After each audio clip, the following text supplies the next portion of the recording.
If you are currently living in a major American city, stop what you are doing and listen to me very carefully. For the past week, the government has been telling you that the troop movements you see on the highway are routine.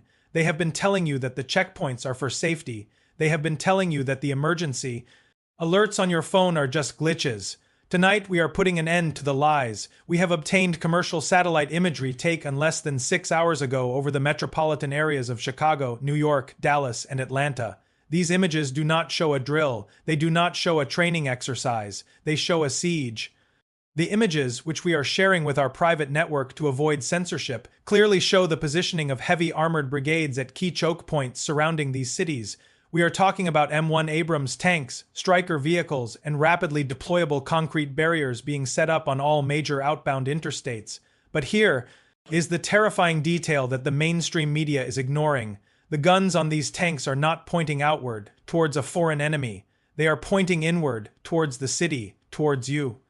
This confirms the inspiration leaks we discussed earlier. The military buildup is not to protect the cities from an invasion. It is to keep the population inside. They are constructing what military strategists call a kill box. The logic is brutal but simple. When the food runs out, as we warned in our previous report, and the grid goes down as the upcoming blackout drill suggests, the cities will descend into total chaos. The government has decided that they cannot save the cities. So instead of evacuating you, they are going to contain you.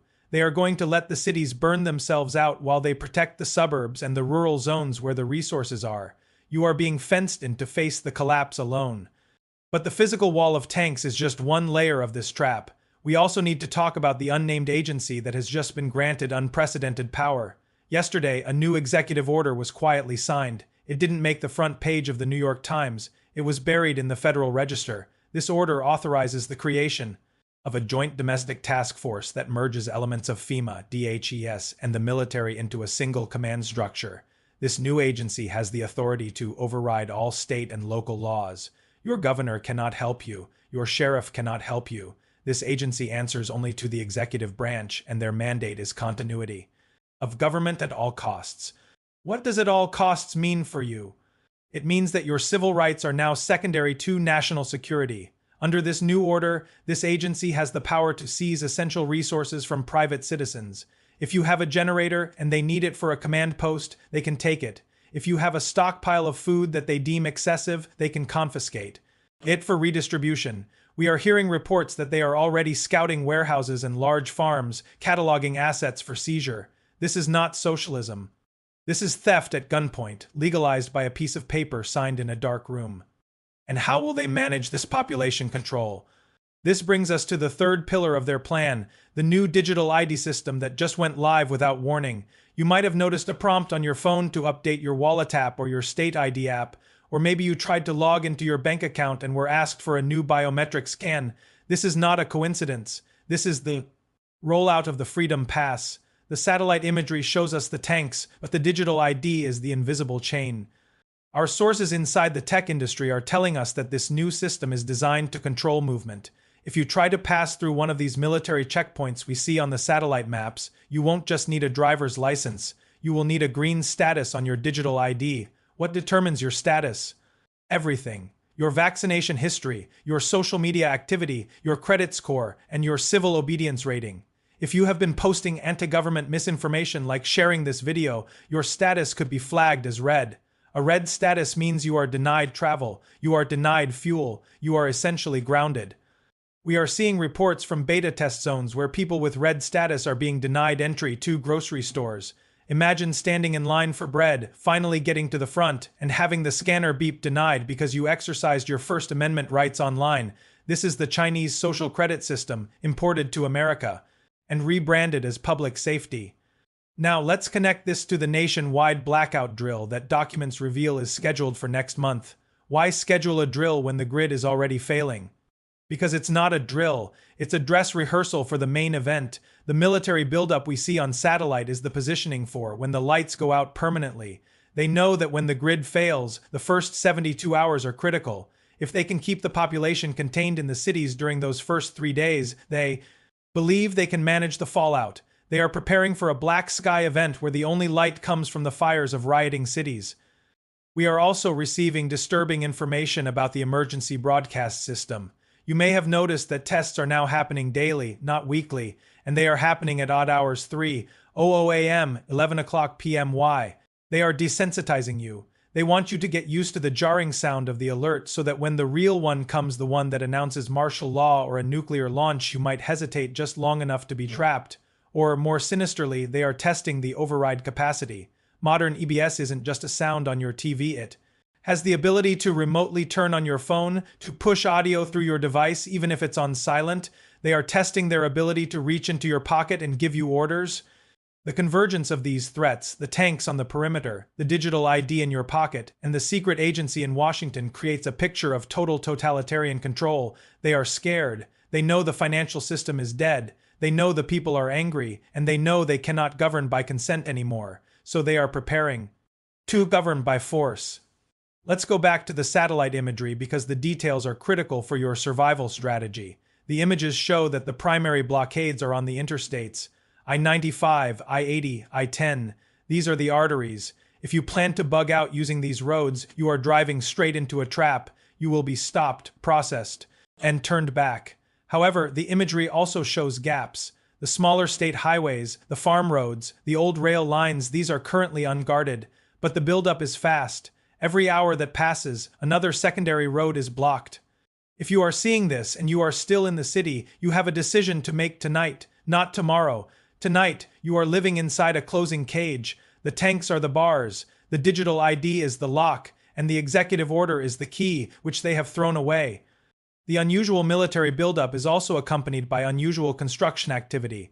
We see large tent cities being erected near sports stadiums and fairgrounds outside the cities. They call them humanitarian relief centers. Do not be fooled. A relief center that is surrounded by razor wire facing inward is not a relief center. It is an internment camp. They are preparing to process millions of displaced Americans. If you end up in one of these camps, you become a number. You lose your autonomy. You lose your ability to protect your family. Your goal must be to stay out of the system at all costs. We are also detecting signals intelligence SIGINT spikes near these military zones. This suggests they are deploying Stingray devices technology that mimics cell towers to intercept your calls and texts. If you are near a military checkpoint, assume your digital communications are being monitored. Do not text your escape plan. Do not call your friends and tell them where you are going. Write it down, use code, or better yet, go silent. The unnamed agency mentioned in the executive order is likely a reconstituted version of the Continuity of Government COG task force. Their playbook was written during the Cold War. It assumes that the Constitution is suspended. It assumes that the Bill of Rights is a luxury we can no longer afford. They view the American population not as citizens to be served, but as a biomass to be managed. This is a dehumanizing philosophy that justifies any atrocity in the name of survival. So, what is the counter-move? How do you survive the siege? First, situational awareness. You need to know where the perimeter is. Go to your local maps. Mark the major highways. Assume they are closed. Look for the veins, the small roads that don't appear on the main GPS routes. Scout them now. Second, digital ghosting. If the new ID system is tracking you, you need to minimize your footprint. Stop using credit cards. Cash is king until it collapses. Then trade goods are king. Use a Faraday bag for your phone. If they can't ping you, they can't track you. Third, community defense. If you are stuck in the city and can't leave, you must fortify. A single apartment is vulnerable. A whole floor of a building working together is a fortress. You need to talk to your neighbors. You need to identify who has skills, who is a medic, who is an engineer, who has military experience. You are no longer individuals. You are a tribe. We are also hearing that the Blackout drill next month will include a communications kill switch test. They might shut down the internet for 24 hours just to see what happens. You need to download everything you need now. Maps, medical guides, survival manuals. Get them offline. Print them out when the screen goes black. Paper will be the only library left. The military movements we are seeing are not random. They are precise. They are following a plan that has been simulated for years. They call it Operation Garden Plot, the plan to suppress civil disturbance in the United States. We always thought it was a theory. The satellite images prove it is a reality. The soldiers in those tanks are Americans for now, unless the UN troops from our previous report are mixed in. This is the great tragedy. They are being told they are saving the country by suppressing you. They are being brainwashed to believe that you are the threat. It is a psychological operation turned inward. Tonight, look out your window. Listen, can you hear the heavy machinery in the distance? Can you hear the helicopters? The siege is silent until it isn't. The ring of steel is tightening. Do not wait for the official announcement. By the time the president goes on TV to announce the temporary travel restrictions, the roads will already be blocked. The trap will be sealed. We will continue to analyze the satellite data. We are looking for holes in the net. If we find safe routes, we will share them via encrypted channels. But for now, assume the perimeter is hostile. You are being surrounded, but you are not defeated. Intelligence is your weapon. Preparation is your shield. Stay awake, stay hidden, and do not accept the digital shackles they are trying to put on you. This is global fallout. We are watching the sky and the ground.